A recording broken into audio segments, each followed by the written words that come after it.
Use cinder blocks or bricks, as they may crack and crumble and the truck may come down on top of you.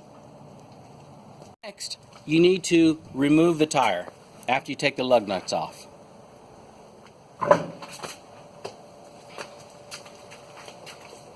See the CV axle right there.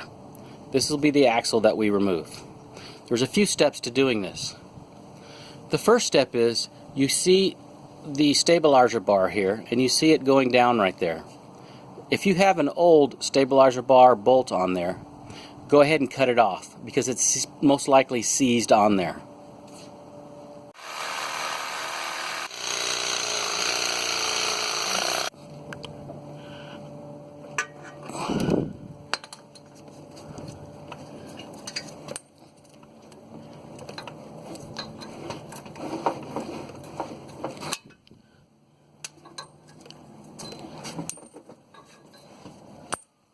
The next thing you're going to have to do is remove the shock.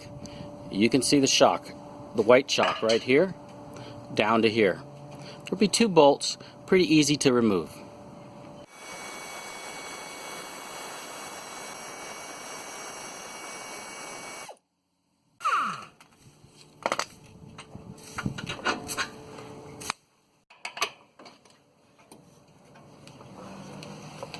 Key things that makes this a little bit easier is you need a little bit of slack in your brake line here. So what we're going to do is take out this little holder right here, brake line holder, and so we can use this extended coil amount in order to have a little bit of freedom here when this rotor drops down. Remove the cap unit here with these 6 small bolts here.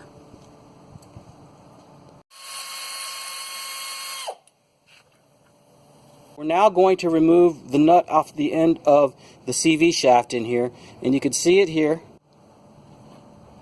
The other thing you will have to do, which is a bit difficult, is you can see these 2 bolts here in the background on the CV axle. These bolts and nuts are extremely tight. The bolts are pressed in, so you will not be able to take those off unless you heat them.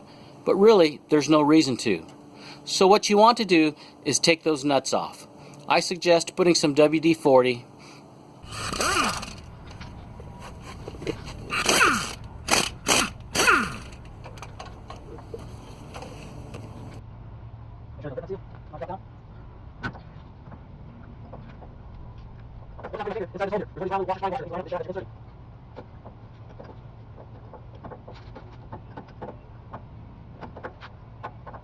Dancing circles in my mind without